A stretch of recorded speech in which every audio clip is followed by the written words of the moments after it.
I decided to pursue a career in law because it gives me an opportunity to help people.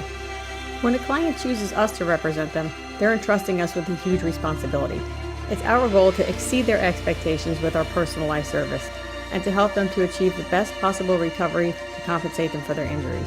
That's where we come in. We come in and we solve that problem for them and really set them on the right track in order to try and get back to what their life was like before the accident happened.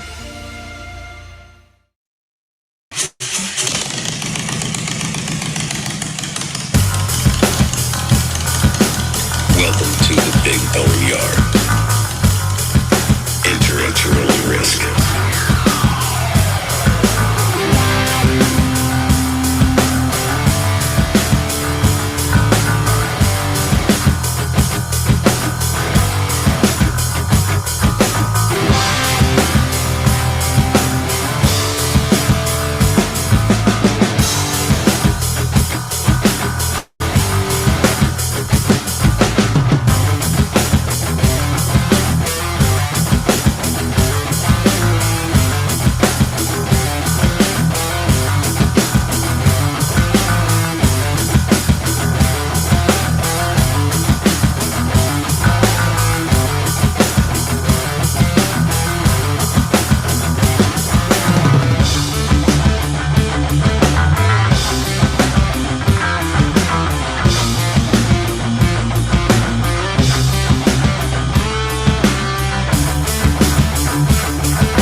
It's like it didn't want to stop. It'd be like that sometimes. There's no technical difficulties there for a minute. But hey, what's up, everybody?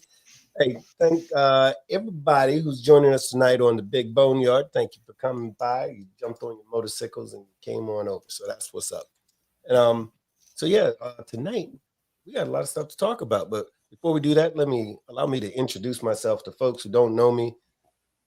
You've been living under a rock, maybe. I don't know. Anyway, my name's Big Bone 1%er. I'm from Outcast MC, Florida. And I'm glad to be here. I'm your hostess. But wait, there's more. Man, we got Tate. My man Tate from A-Bait. A-Bait Tate, what's up, man? Same old thing, just a different day. You already know. I know. Now, to do the housekeeping thing, we're going to get this out of the way straight away. I said straight away.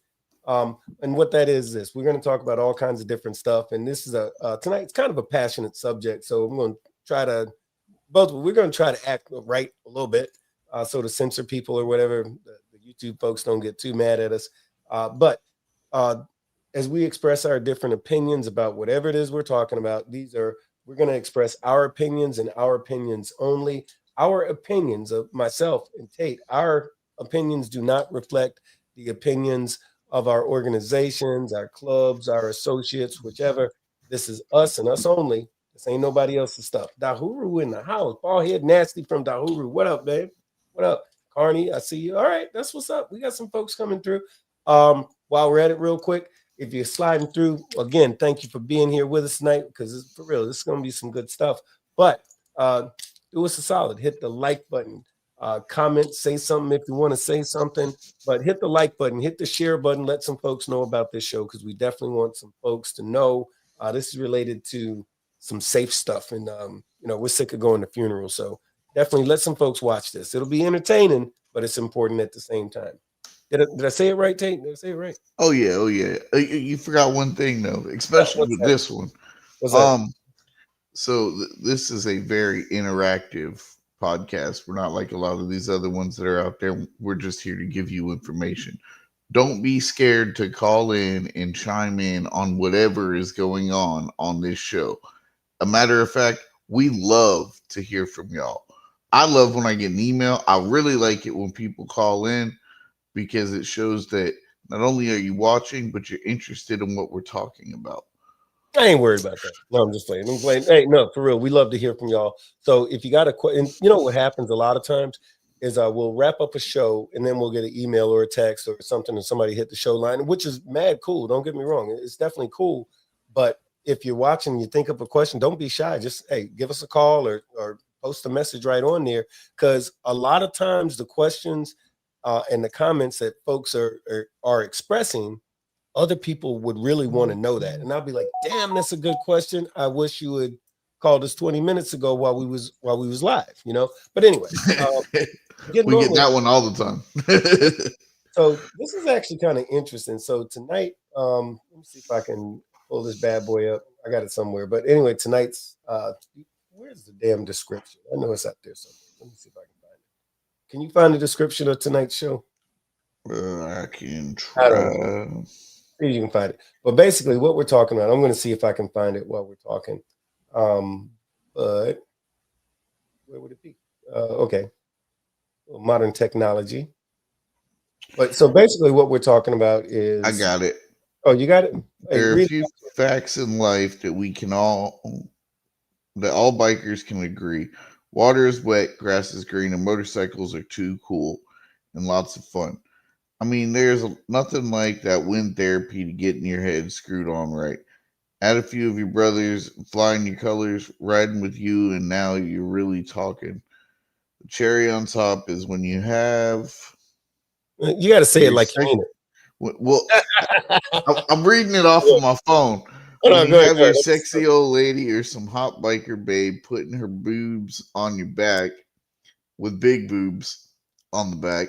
Yep, that's the secret sauce right there. It doesn't matter. It doesn't get much better than that, or at least until somebody messes it up with a nasty accident that has anyone that didn't die heading to the ER, where you stay for the next day or two, praying to God and your brother, his old lady, or someone else makes it out alive. A lot of accidents could have been avoided, and that's what we're going to talk about tonight on tonight's Big Boneyard. Oh, very well said. Yeah, for real. That's really what it's about. It's like, you know, the best time, man. You'll be out there doing your thing, having a great time, and then that. You know what I mean? Some of the craziest times have been, and some of the best day you was having, and it goes from the best day to the worst day, all behind something that could have been avoided. And that's really what we're going to get into tonight. So what we're talking about tonight is crash, bang, boom, 10 things not to do when you're riding with your club. And and this could go in a lot of different directions because riding with a club is different than riding like Tate was pointing out in our pre-show. We're professional. We do pre-show stuff. But before we go We in do there, post show stuff too. we do. But Tate was pointing out. He says, "Well, riding with the club, or like maybe like A-Bait, that's a different ride than riding with a bunch of 20-year-olds on sport bikes. Not beating up on 20-year-olds on sport bikes because I was one, and I was pretty goofy as all hell back then. You know what I mean? You learn. So hopefully, some of them 20-year-olds are checking this out right now. And if it sounds like I'm talking about you, I probably am. But anyway, so 10 things not to do when you're riding with your club. And I'm going to be all over the place. We're going to hit a few different things. I'll throw out the first one. The first one, and this is going to sound a little silly. Don't play keep up. Don't play. And by the way, if y'all are watching and you got a thing you think somebody should not do when riding with their MC, throw it in the comments. We definitely want to hear about it. But the first thing I'm going to say is don't play catch up. And what I mean by that is this. You hear people say, oh, ride your ride. Or have you ever been on a ride and you see this happened? I was riding with a group of folks. We were on our way to Tallahassee, not A-Bait, just a group of folks who got together. It was on a political thing. And I did the safety briefing and told people, here's how we're going to ride, because it was a mixed group of folks. My instruction was we're going to ride staggered. You're going to distance yourself this number of feet give or take, from the bike in the front of you. It's going to look like this. Drew it out on a piece of paper and everything else. And of course, inevitably, you got that one person doing this, where they're riding and then they speed up and then they slow down. Then they speed up and they slow the hell down. And they're doing that the whole time. Now, when somebody's doing that, what they're doing is, for those 40 people behind that person, guess what they're doing? They're speeding up and they're slowing down because they're trying to keep their position. But you got that one person that's, playing with their phone, or, enjoying the ride, or looking over there. Oh man, my dad had a truck like that when I was 14. Golly, I wonder now you're slowing down. You get all of that. You can ride and enjoy the ride without all of that silliness. But that whole I got to catch up now thing, if you can't keep up in the first place, don't be in the pack. You fall to the back or get with the road captain or whatever, and you communicate. Hey, road captain, I don't ride like that, or I can't ride like that, and go to the back. And some clubs are going to be like, okay, if you can't ride, you don't need to be in this club. Stay in the back until you can ride properly. And if you never can ride properly, then find a different club. And that sounds extreme, right? But we're talking a motorcycle club, not just some guys you met at a bar. Yeah. Does that make sense? Yeah. So, and I can give you a little personal touch on that. When I first joined A-Bait is when I'm a week before I got my very first bike. Never ridden a bike before in my life other than as a passenger. It took me 3 months before I rode with my chapter. Mm-hmm. I wasn't comfortable. Me not being comfortable, I'm not getting in a pack. And, me riding on my own, I put my life at risk. Me riding in a pack, I put my life plus everybody else that's riding with me at risk. Right. So once those 3 months were up, then I started getting a little more comfortable. Then I'd ride in the back of the pack until I got comfortable enough. Needless to say, then about a year, I was at the front of the pack, but I digress. Yeah. But not only is it speeding up, slowing down, speeding up, slowing down, you're giving cars enough room to get in between the pack. And that's where tragedy really happens, is when you get cars breaking up a pack. And I mean, you're going to run into, situations where they're going to push their way in one way or another. On my side of the world, the Motorcycle Rights and Safety Organization, I'm not a club. Clubs ride a lot tighter than A-Bait or the Eagles or the Moose or anything like that. Right. It's going to be a lot harder to get into a club's pack than it would be my pack. But that's where a lot of your accidents do happen. I mean, statistics will tell you that 99% of motorcycle accidents are people doing illegal left-hand turns. Well, I don't necessarily agree with those, because I've seen a number of accidents happen because a car pushed its way into a pack because somebody was doing the whole speeding up, slowing down, speeding up, slowing down. Mm-hmm. And it's dangerous. Don't do it. I got a trick question, not a trick question, trivia question for anybody watching. See if anybody knows this. But what about open panel live steam? Asking for a friend. Live steam? Open panel live steam. Okay. I'm not sure what that means. What does that mean? Live steam? Steam's a broadcasting program, if I'm not mistaken. I think that's what a lot of gamers are doing. Arnie, let us know what live steam is. It says, what about open panel live steam? Oh, live stream. Oh, open panel live stream. Yeah. We actually used to do that. And in fact, we've done a lot of that. We do the we call it a what do we call round it? Table. Round table. Thank you. The round table. Yeah, we do those periodically. In fact, I started doing, because I was a frequent guest on a lot of different podcasts, and me and a brother named Black Dragon started this thing called a round table, and it was very cool. We had a lot of fun with that. And a lot of good information, so we had fun, but so did everybody watching.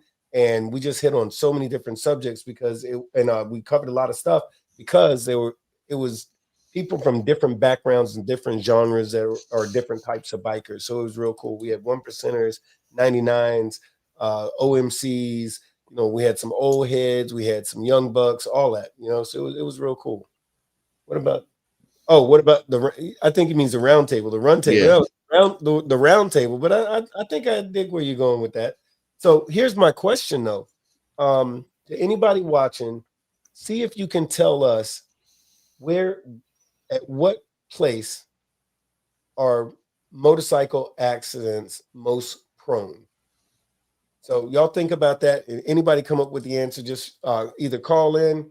The phone number is 310-870-8994, or just throw it right in the comments. That's a little question I want y'all to ponder. Where do most motorcycle accidents happen? Well, where did I say it right? Yeah, where are motorcycle accidents more likely to happen? Like how prone are you to have an accident in that certain place? What we want to know is the place. Bam!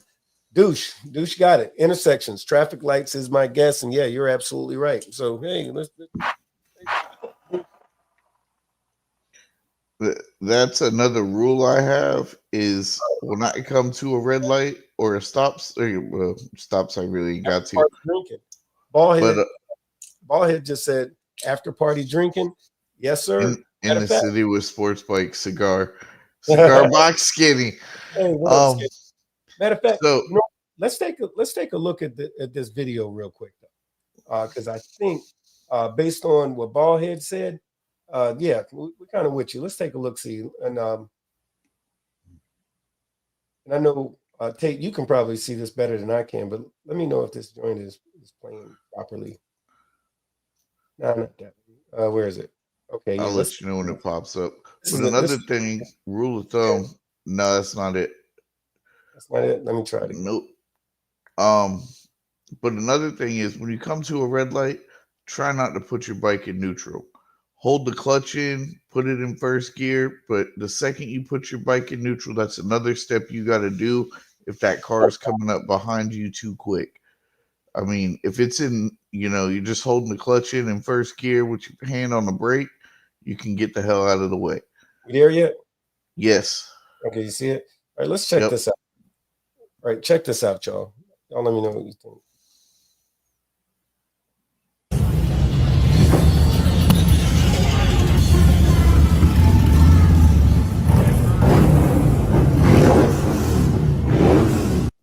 By the way, I wanted to tell y'all, this is a guy, his name is Lonnie Lankabell, and this was on October the 20th in Daytona, but let's take a look-see.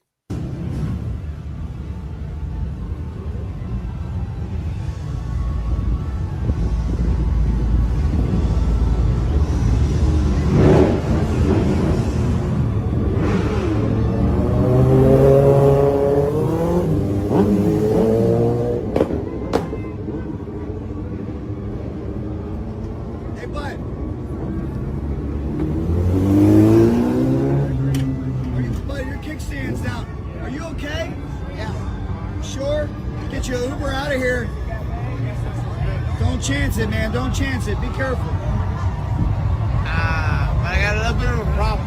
You want to get an Uber out of here? No. I just.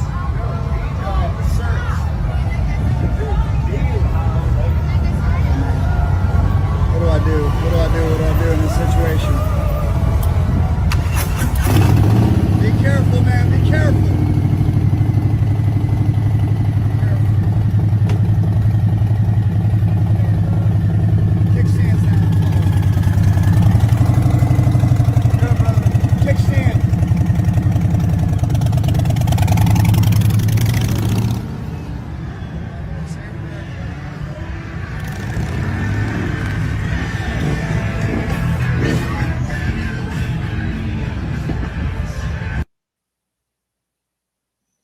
So there's that. And then that's Lonnie. That same night. And Lonnie, may he rest in peace, did not make it. He didn't make it. So there's a lot of conversation, a lot of let me pop back over here so I can tell y'all what's up with that. So yeah, Lonnie didn't make it. There was a lot of conversation. A guy named Jack has a online forum. He has a podcast. I believe he has a podcast as well. He does a lot of stuff on Instagram and Facebook and all this, all biker stuff. He covered Daytona real heavy, and a lot of folks were upset. They were saying, "Man, if you saw the guy the whole time, which apparently he did, the guy was wasted. I mean, he was just wasted. He could barely walk, let alone sit on a motorcycle, or ride a motorcycle." And so Lonnie died, and folks are like, "Man, put the camera down, and lift the brother up." But at the same time, he did offer him an Uber. Uh, he offered it. So if you guys get a chance, I'll post that on my page or something. You guys take a look at it and you tell me what you think, because there was a lot of emotions about that. But so like my man said a little earlier, from Dahuru, like Ballhead said from Dahuru, that drinking, that after party drinking, that's a thing. If you're gonna get smashed, fine, get smashed. Do it in your living room, or do it when somebody's got the Uber on speed dial for you. But or the before the party drinking, and you show up to the run already fucked up. Oh yeah. Now see, here's the thing: in a club, your ass is grounded. That guy wasn't in a club that I'm aware of. He wasn't riding with a club for sure. But a lot of times in a club, somebody's going to pull you to the side. So when we say, like, as one of those 10 things, don't be getting drunk and then trying to ride somewhere. Not so much because you're going to hurt yourself, but because your club is probably going to beat your butt. I'm trying not to cuss so much. They're probably going to give you a good whooping for trying to potentially hurt yourself, or definitely to hurt one of your brothers. They take that, in the clubs, we take that offensively. I mean, it don't mean that nobody drinks or nothing like that. A lot of folks do, but be a grown up about it. Like know what your limits are, and if you're trash, and somebody's like, "Hey man, you're trash. You're slurring your speech. You can't walk. Go sit your ass down somewhere." That might be the thing to do. I mean, my old chapter used to do Leesburg Bike Fest. We did a campground. There was a number of times we'd pull somebody's keys and keep them at registration and be like, "Nah, bro, you can come get your shit tomorrow, but you ain't leaving here tonight." But and that's that's the big difference between my side of the world and your side of the world. Your side of the world, you ain't gonna let your brother take off like that. Yeah, facts. Because I you mean, have to, what you gotta go and talk to his wife and explain to him why you didn't do something to save her man's life. No. I I can know mean, nobody wants to have that conversation. and Uh, not only that, chances are, if you're out riding as a club, mhm. you have somebody around. You ain't even got to call an Uber. You can call a brother. You can call your old lady. You can have a brother call his old lady. Somebody will get that man home. Right. Oh yeah, definitely. Crush says, I've heard most accidents happen at lower speeds. Practicing those slow speed maneuvers can pay off. And man, that ain't nothing but the gospel right there, because it's true. Like Dagon, forgive me, Dahuru, like Ballhead said a while ago, intersections. Yep. Intersections. That when who was that said about the intersections? That was that Carney? No, that was Douche. My bad. It That was was Douche. douche. Like Douche said, intersections. A lot of times, when you're at that red light, you get the green light. You haven't had an opportunity to get to speeding yet. Maybe you will, maybe you won't. But starting at an intersection, but it's somebody running a red light or somebody trying to decide they want to make a crazy left turn or something like that, and you're not even going fast. So my little thing, I say, I ride like everybody's trying to kill me. This is. You say, "Oh, My, that can't be that much fun." Yeah, man, it's a lot well, of fun when you come home and you ain't dead. So that's here's my rule of thumb. I played football in high school, and everybody's like, "You got to learn defensive riding maneuvers. You got to learn defensive riding maneuvers." No, you have to learn offensive riding maneuvers. And the reason I say that is coming from a former football player. Defense's job is to hit fucking everything. Offensive job is to make it from point A to point B without hitting anything. I'm going to piss off everybody or some people. I'm a Tampa Bay Buccaneers fan, a proud one. And I say defense wins championships, but I agree with you on the motorcycle tip. Hey, defense does win championships because if we don't let you score, you ain't putting points on the board. And let's wait. Who's your team? Oh, come on now. Monsters of the Midway. The Bears. I'm sorry. Why are they laughing? Why are they laughing when we say the Bears? Because we ain't won a Super Bowl since 1985. That's all right. That's all right. Hey, they're still playing. Look, there's a whole Bears fan club in Clearwater. You're solidly in Buccaneer territory. But yeah, they meet up like every week. They watch the games. They will reserve half a doggone biker bar or something just so they can watch the Bears. You know, they're into that. Bradenton area, Joey D's. It's a Chicago-based restaurant. Oh, And they okay. have they have all their supplies flown in from Chicago. Wow. They do the Bears games, the Sox games, the Cubs games, the Blackhawks games, the Bulls games. If Chicago is playing somewhere, they got it going. Oh, So if you're good. and the food's spot on. So if you're ever out that way. Right on. Hey, no, Bradenton's a good area. By the way, Carney said still running shows. He's talking to Douche, my bad. Skinny said another one is using those damn phone headsets in the helmet while riding. I don't know. I don't know whether that's a good thing or a bad thing. I know that some folks love it, some folks hate it. I've seen where it's been a good thing. Yeah, especially if you have a road captain and somebody running tail gunner, because you can communicate back and forth and you have some way mid through the pack. I personally enjoy that. Now, if you just have somebody talking to their old lady on the cell phone, that's a different story. Yeah, no, I get that. So I think so Skinny, I'm thinking like this.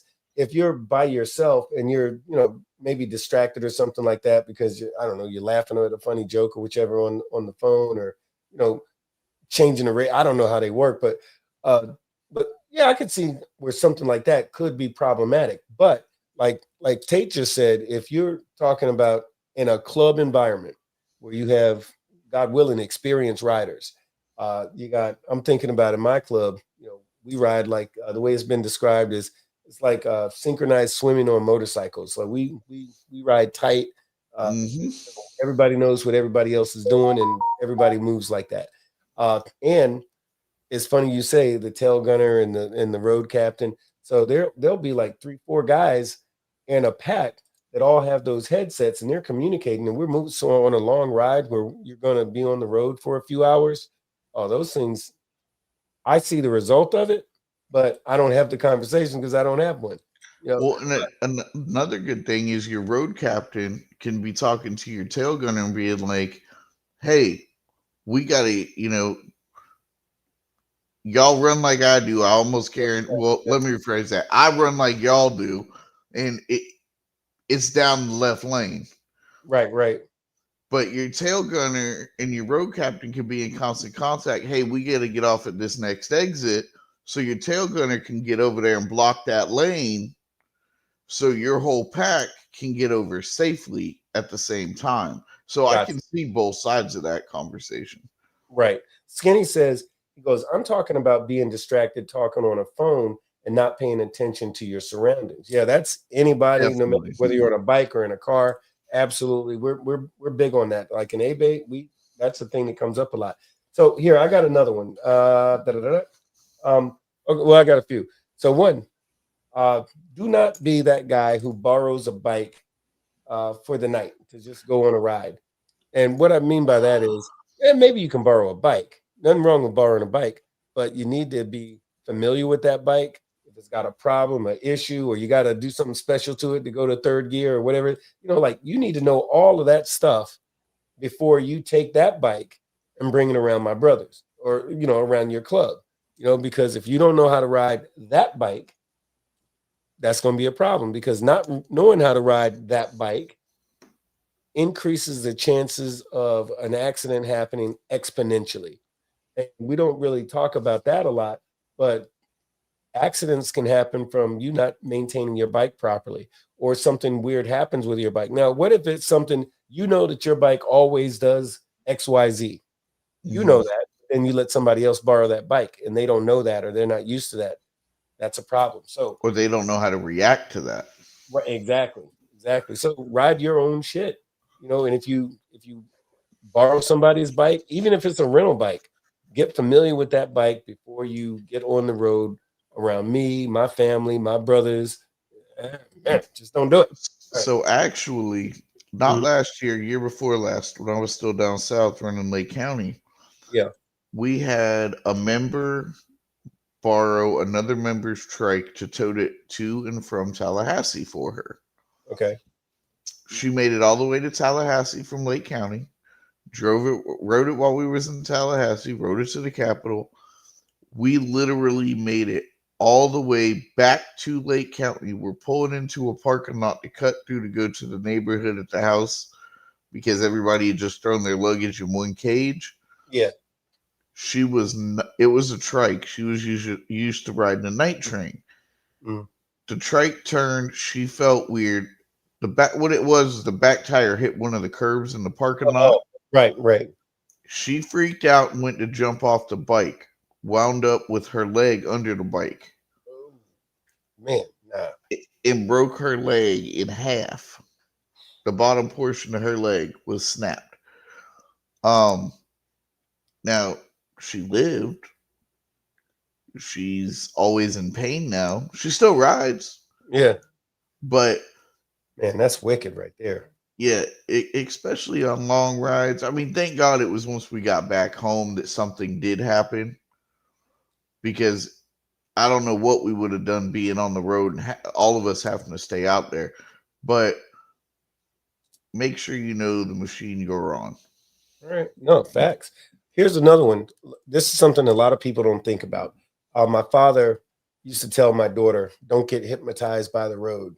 Don't get hypnotized. Not my daughter, excuse me. My father used to say this to my sister, don't get hypnotized by the road. Because even when we were young, we were doing long road trips, And so my sister's first long ride, we're in the car, in the family truckster and that whole thing. And at some point, there's a curb coming up, and my sister's doing this. And I caught my dad. He'd look over at her. And then all of a sudden, he goes, ah! What? And all like this. Long story short, she had been looking at the same white line broken up in the middle of the road for such a long period of time that it just lulled her into a bit of a trance. If you think that can't happen on a motorcycle, think again. Especially if you're riding in a pack and you're constantly staring at that same thing, let's say you're 3, 4, 10 people back, 20 people back, whatever, and you're just staring at the bike in front of you, it can lull you right to sleep. So every now and then, purposely look at something different. Move the bike a little bit to the left, a little bit to the right. Do something to break up that otherwise that thing that, like on the cartoons, how the guy's got the watch and he's swinging it back and forth. Next thing you know, you're hypnotized. So that's a real thing. So actually, I seen something. It was a video, I want to say on Facebook, one of them reels, and it was bikers with ADHD. 10 signs you're a biker with ADHD. As they're going through it, I'm like, I do that. But then I thought about it. It's like, I don't think I do that because I got ADHD. I think I do that so I stay focused on something. Because the one was like shaking your knees back and forth. Wow, yeah. The swerve. If I'm riding alone and I'm just cruising, I'll do the swerve. Just out of nowhere, especially if I'm on a long trip. Break it up. Oh, yeah. Hey, Carney, did you hit the like button? I saw you. Carney he did like that. So if you didn't do it, hit the like button. Don't make me come over there. Yo, all right. So here's another one. Now, this is interesting. I was talking to somebody earlier today because there was a Marine Corps celebration for the Marine Corps birthday, which is actually tomorrow. Happy birthday, Marines. If there's some Marines out there, happy birthday to us. 250. The Marine Corps is older than the country.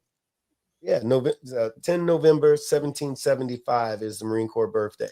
But anyway, so I'm at this Marine Corps thing. A lot of bikers there, obviously. It's a biker place.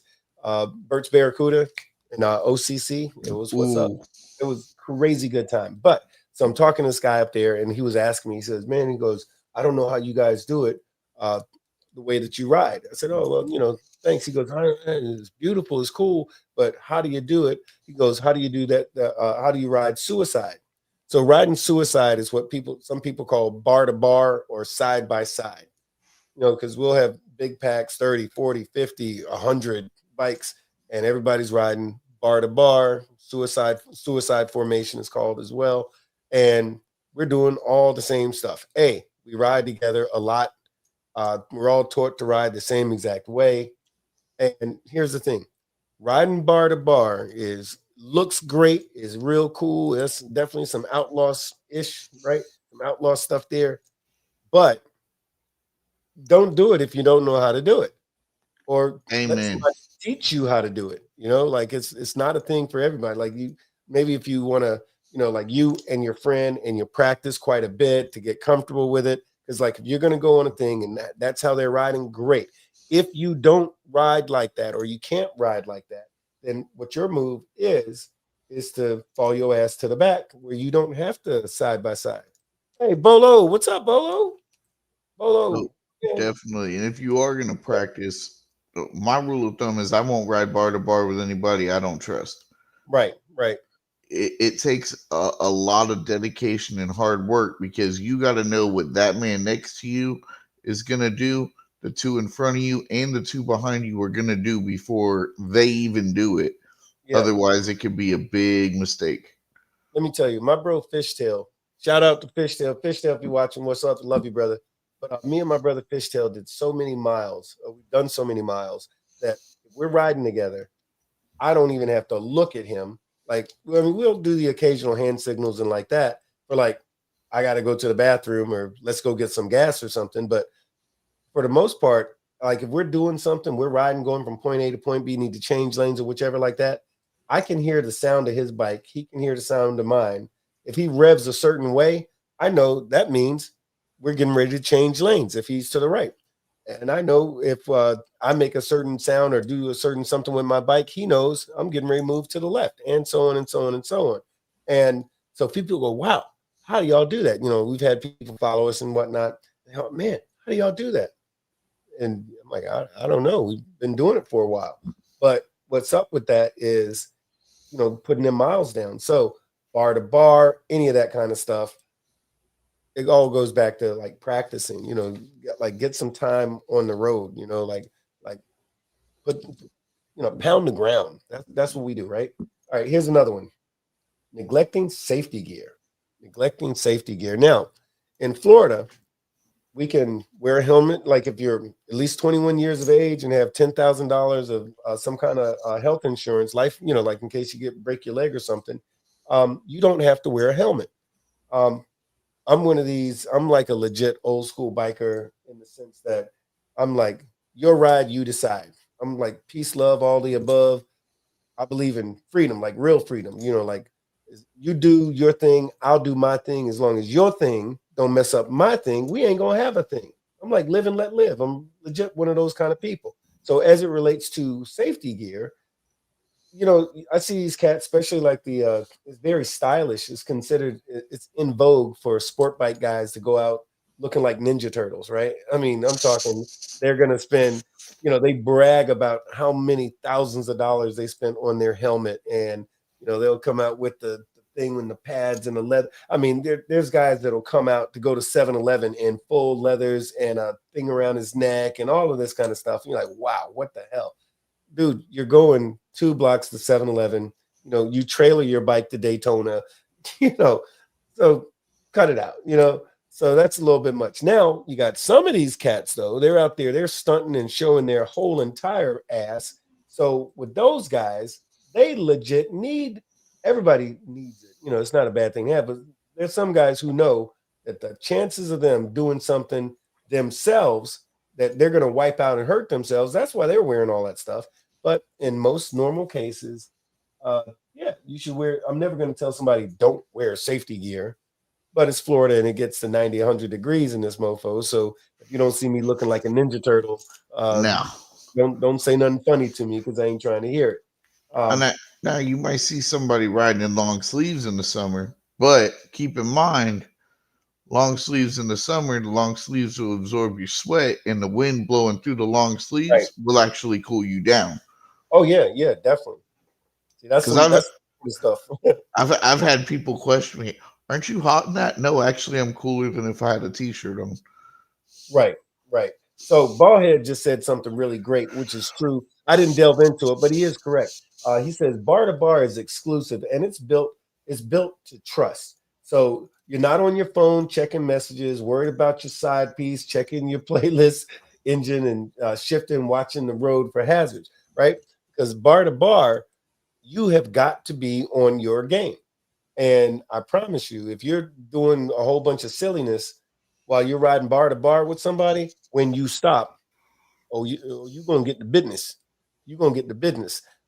At least from the guy that's seeing you do it to your right, possibly to the guy in front of you and behind you. Here's the thing about when you're riding bar to bar.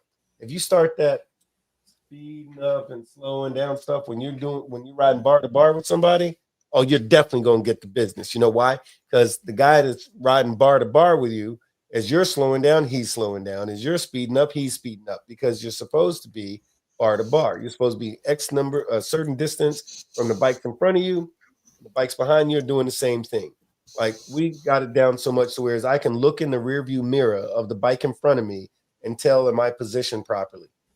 That's something a lot of folks don't think about it, but a lot of people don't ride to the degree in which we ride. So if you get that thing going where you can look in somebody's rearview mirror in front of you and know where you're supposed to be, chances are you're doing it right. But that don't mean that you spend your whole ride staring in his rearview mirror. I mean, you spend your time doing the ride, but that's just giving you like it's a little Yeah, barometer, a little checkup, tune up type of situation. Um, Doggone Carney says get him. New It's up Mexico. to the motorcyclist, New Mexico. Oh, okay, New Mexico. My bad. It's up to the motorcyclist option above 21 for helmets. Yeah. Oh, okay. He's asking about That's okay. That's in New Mexico as well. Oh, okay. Gotcha. Yeah, that's some Florida stuff here. So that's basically how it is in Florida. You have now if you're under 21, you have to wear a helmet. Period. No And, conversation. and in Florida, your tag will say you're under 21, Yeah, so you ain't getting away with red. it. It's red like a fire engine. All the letters are red. It stands out. So But along with that, here's another one. Show off on a motorcycle ride.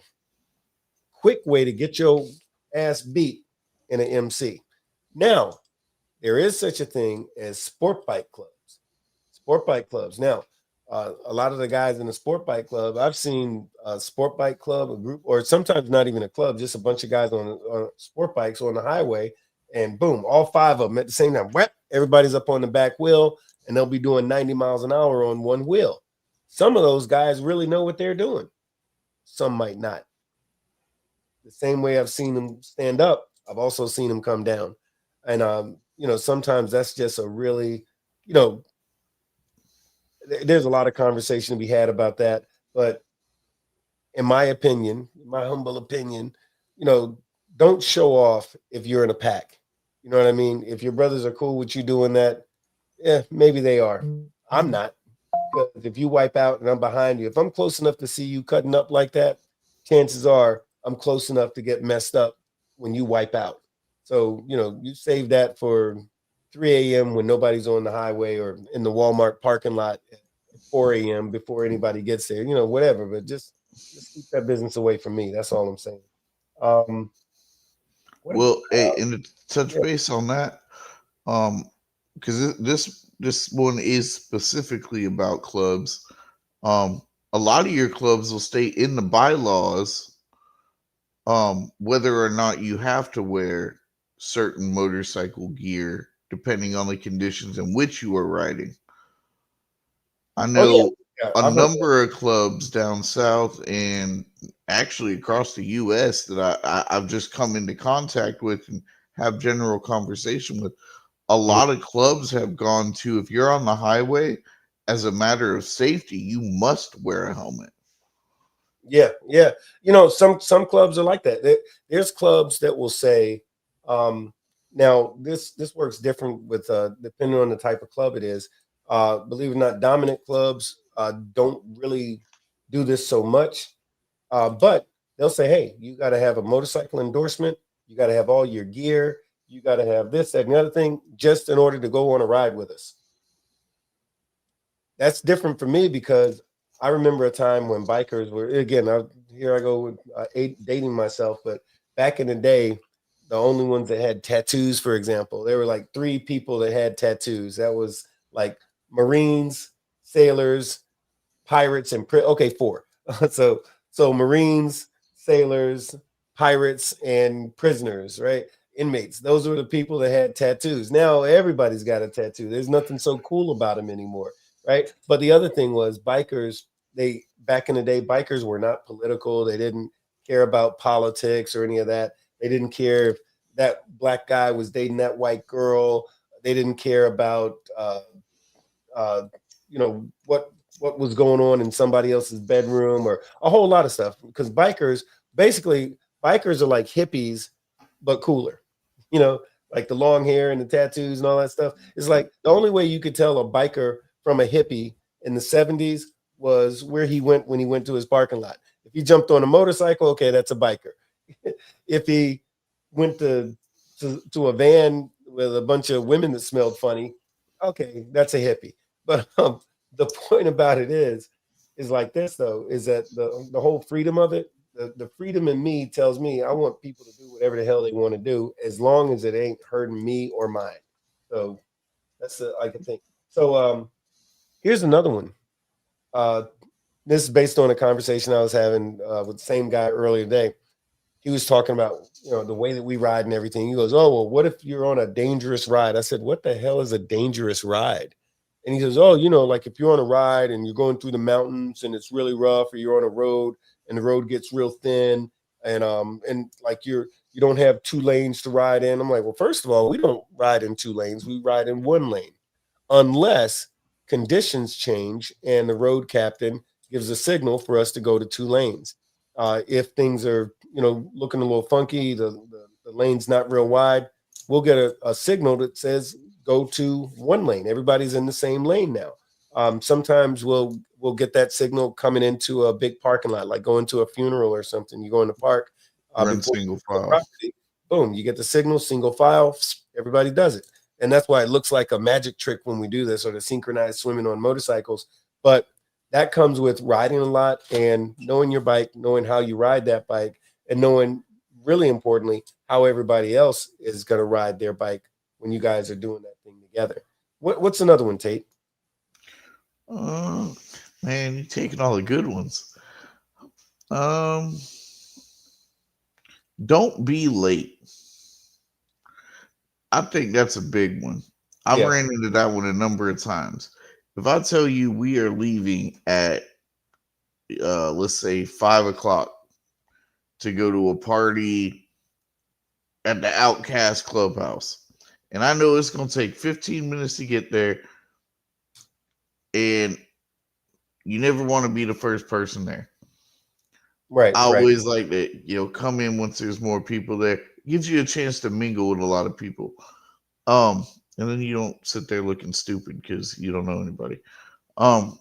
If I say we're leaving at 5 o'clock, that means we are pulling out of that parking lot at 5 o'clock. Not 5:05, not 5:01, 5 o'clock. That's just going to a basic clubhouse. But like when we would go from Lake County to Tallahassee, that's a 4-hour ride. So if we already have where we're going to, typically if you're going on a long distance ride, somebody will already have stops lined up along the way. Right. So we have it calculated in our heads. Okay, it takes X number, it takes so long to get here. It takes so long to get here. So we timed out that ride plus traffic, and you leave a little room for some minor incidences that may happen along the way. But you don't want to be showing up somewhere late because somebody else was late. Be punctual. Right. Well, see, that's another thing in the club environment. Depending, there's incentives to be on time depending on what you're doing, or you're running around the corner, no big deal. If there's something important and you're late for that, there might be a fine attached to that. Like you might be encouraged financially to show your ass up on time. But I hear a lot of the sport bike guys complain about that constantly. Oh, we were supposed to meet at Wawa at noon, and kickstands up at 12:15, and you didn't get gas until 12:45, and then you sat around drinking water and yoo-hoo because that's what they drink, water and yoo-hoo apparently. But anyway, uh, At least they're drinking water. yeah, they're drinking water, so that's good. Um, wait, hold on, let's see. Calvin said, I know we've seen the videos of pagans, vagos, and angels getting the whole pack pulled over. A lot of that stems from arguments with civilian drivers while on the freeway. I mean, there's a lot of circumstances as to why they get pulled over. I saw a pack of a certain 1% motorcycle club got pulled over and leaving Daytona. They got pulled over because they They was were wearing. 1%ers. Yeah, Hey, and so I mean, I'm not gonna, I can't just go with a blanket thing. Oh, they were because they were arguing. Because I know amongst us, one of the things that we do is we try to, keep a low profile. We try to go from point A to point B without a bunch of drama and stuff. And I know most dominant clubs kind of move that way. I'm not saying that everybody's a sweetheart out there. I mean, stuff happens. But here's the thing: if you have a civilian, you got a citizen that's driving a car and they cut you off and like this, if I'm in my cage or I'm on my bike, I might have a tendency to cuss them out. So why do you got to come and mess with me now? Because I did the same thing the guy in the cage is going to do. Because the difference is you cutting me off in my car might give me a dent in my car. You cut me off while I'm on my bike, you might kill me. And I might not ever see my kids again. I think that I'm not saying stems that from one way, I'm not saying that it's right or wrong. I'm just saying that I can't just say, bam, these clubs are wrong. I, We don't know that. I think that stems from a comment he made earlier. One that grinds me: members or prospects getting into arguments with cars while the pack is riding. Oh, I didn't see that. Yeah, that was a little bit further up. Okay. My comment to that would be, I don't defend the motorcyclist. I don't defend the cage driver. What I do defend is you may not have seen the whole situation, and the fact that they're arguing with the cage rider, that cage rider may have just about killed somebody. And when they pull up to a red light, they're gonna let them know, hey, you need to pay some fucking attention. I do it. Yeah, I can tell you like this for a fact. When we're going wherever we're going, citizens don't have. I mean, they're not a part of our equation. We're not worried about them. We're not messing with them. Nobody's doing nothing. We're going from point A to point B. However, you do something that hurts or potentially hurts me or one of my brothers or something like that. Of course, you're going to hear about it. People are passionate about that because we're going to too many funerals. And I'm not saying that, Calvin, I ain't saying that you're just completely wrong or nothing like that. I mean, yeah, people act up, but the majority of the time, and this is coming from a guy who's actually in one of them clubs. I've been doing this club thing for 25 years. Overwhelmingly, you don't see bikers, not riders, I'm talking bikers, going out, and there's a difference. That's another show though. But you don't see bikers going out starting up with civilians on the road because we're vulnerable. We're on motorcycles. And yeah, you could get out there and do the Wild Wild West thing and all like that. But in real life, that's not a thing. 9 times out of 10, when you hear about something going on with bikers, it's not while they're on their bikes because you're vulnerable on a motorcycle and you don't want to get other folks involved because you didn't like the color of the car they were driving or something like this, But hey, Carney said, I hate when people show up with bikes that are not roadworthy. Oh yeah, that's the one. All right, I'll give you another one. This sounds weird. So the guy, here I go with this guy again. And well, there was 2 guys. One guy was a citizen. The other guy was in a club, it's like a military club, not even a Marine Corps club. which this was a Marine Corps party. But anyway, so he's in this club and he goes, hey, he goes, I've seen you guys ride. He goes, what do I need to do to join, or excuse me, to ride with you guys? And I said, what are you talking about, joining? He goes, no. I don't mean joining your club. I mean, I want to join a ride with you guys. I'd like to, do some of that stuff that y'all do. And I said, oh man, that's cool. But no, that's not something that we do. And the guy looked, he says, no, but seriously, he says, I couldn't just come and, just jump in there, hang out with you guys and, let my wife take some pics. I'm like, no, you can't.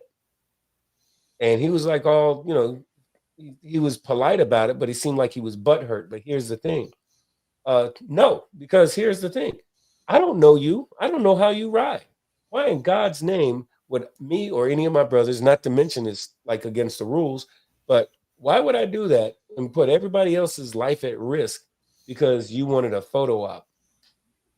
That ain't going to happen. So I say all that to say this. Don't invite people to come riding with you unless you feel comfortable with that person riding with you and the folks that you have with. And everybody that you take a ride with, there's always that first time. But that first time you're riding with them, you're going to be you should be taking every opportunity to assess how well that person does or does not ride. Like if we're 5 miles into it and I'm seeing you all over the place and doing a bunch of stupid stuff, our ride is over. Now, hey, if you do well, no problem. Maybe we can do that again. Maybe we can go to a different city or, maybe we can go on one of them 2-3 hour rides or something like that, but hey, maybe I might tell you to come to the clubhouse. I ain't going to ride nowhere with you, but maybe you can come and have a beer at the clubhouse or something, so be careful about who you ride with, just because somebody owns a motorcycle does not mean that they should be riding with me. Oh yeah. I'm not stuck up or nothing like that. I'm just little old me. I'm just an outcast biker. OFFO. And that's a song. Y'all don't know the song. Well, but, and I can piggyback off of that. This last year I've traveled outside the state more than I normally would. Now I've been to some killer events. Right on. I went to Incom for the first time, meeting of the minds for the first time. I've been back and forth to New Orleans a number of times. Yeah. I'm not going to meet somebody at a bar and be like, or even somebody I know that doesn't ride my ride and be like, hey, I'm thinking about going to New Orleans this weekend. Let's go. I'm not crossing state lines with you if you can't ride my ride. Oh, yeah. Yeah. And, look, let me tell you, I've ridden with people where I said, wow, when I grow up, I want to ride like that guy, and I'm a good rider. Here's another thing. Now, this isn't part of the 10 things not to do, but something everybody should do is constantly work on your craft. Riding a motorcycle is a skill, just like anything else. And the more you do it, the more you practice. You should never stop practicing. The more you do it, the more you practice. I mean, just going from point A to point B, you're going to 7-Eleven, you're going to your aunt's house, you're going to the clubhouse, or you're going on a ride with your club. All the time, you should be working on something that, because everybody's got a thing that they feel like they could do better on the motorcycle. Whatever that thing is, work on that thing until it's not bugging you no more. And then pick a new thing to start bugging you that you could do better. If you've ever seen some of these cops that do the motorcycle shows or that do those classes or something, those guys are incredibly talented and skilled. Like here in Florida, they actually sent a bunch of these. This bothered the hell out of me too.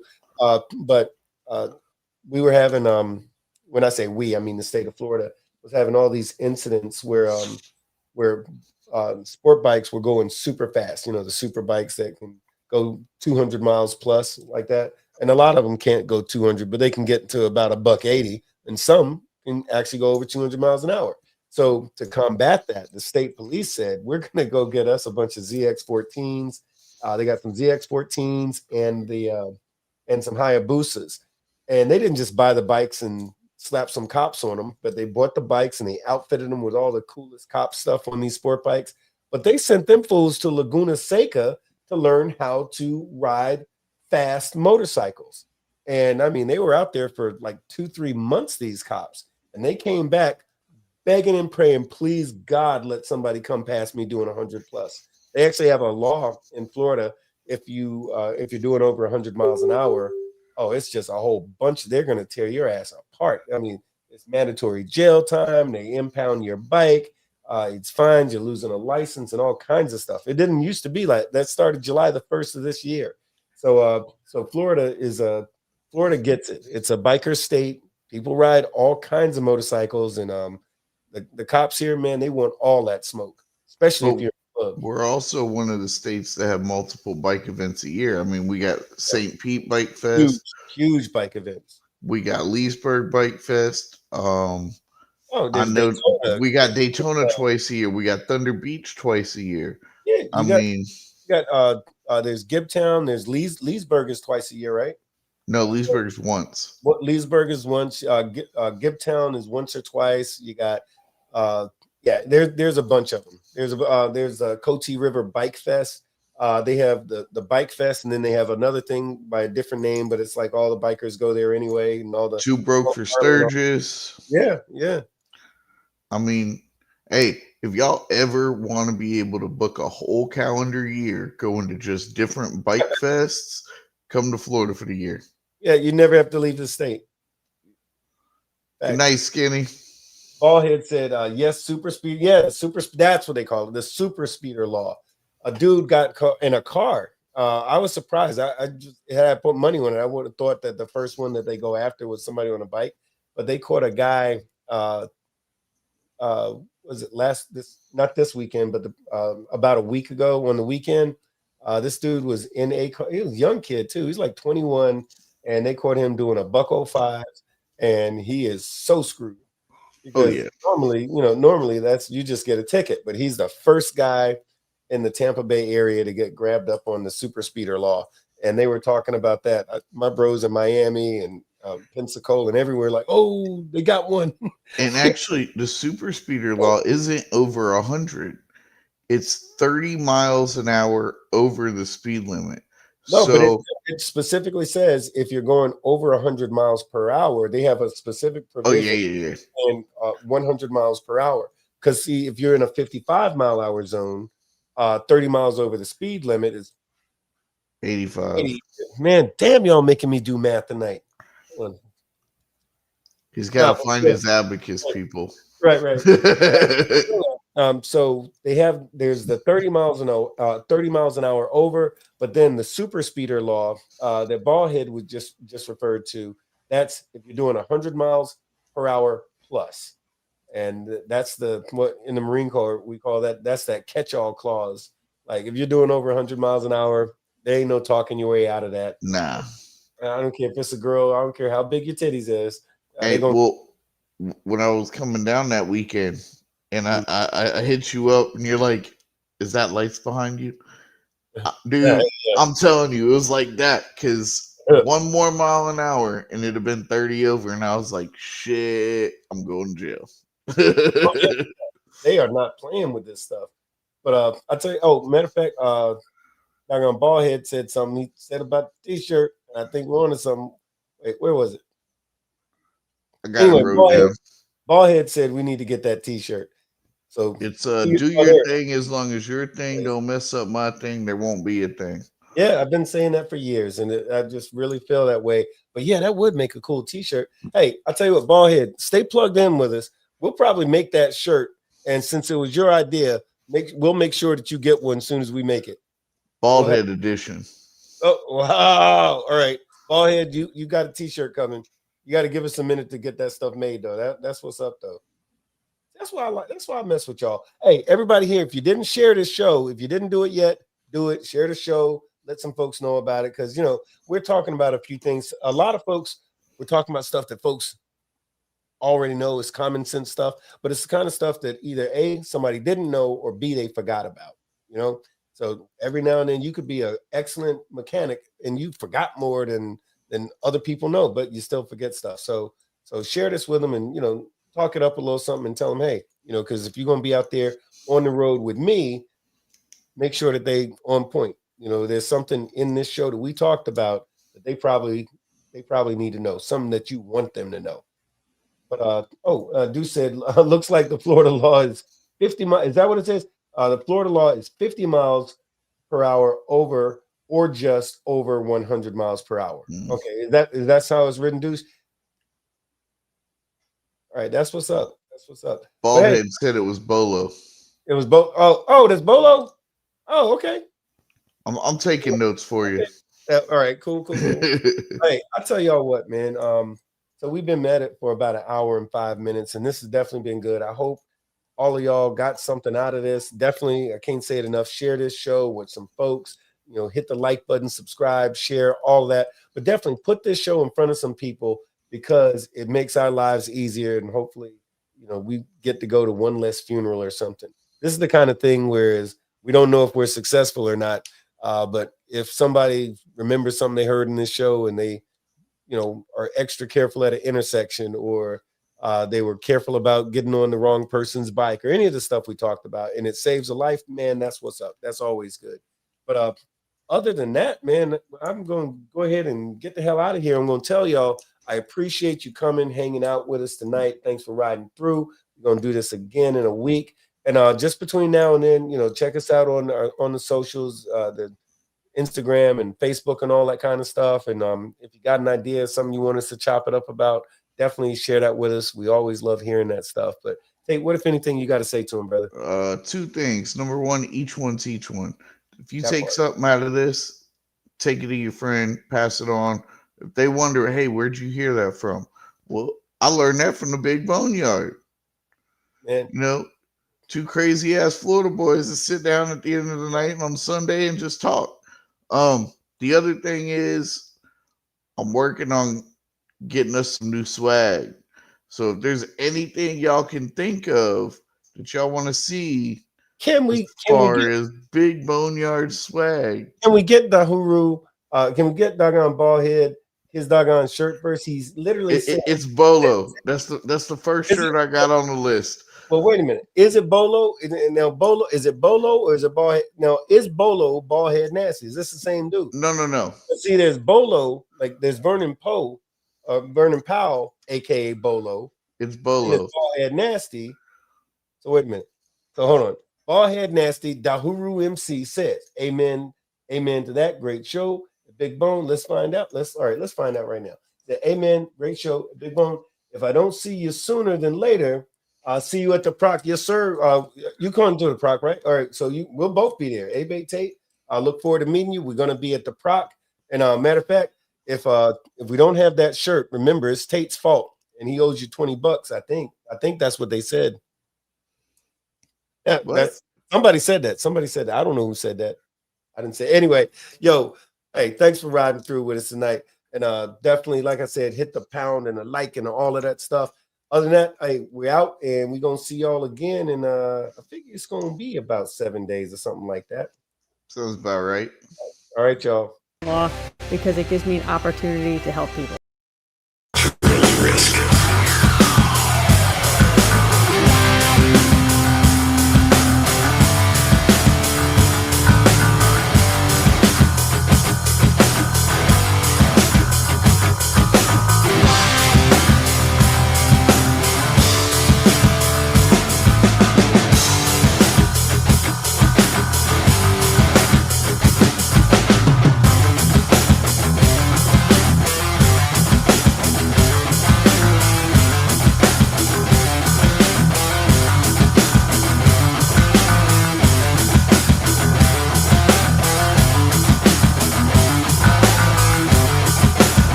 To pursue a career in law because it gives me an opportunity to help people.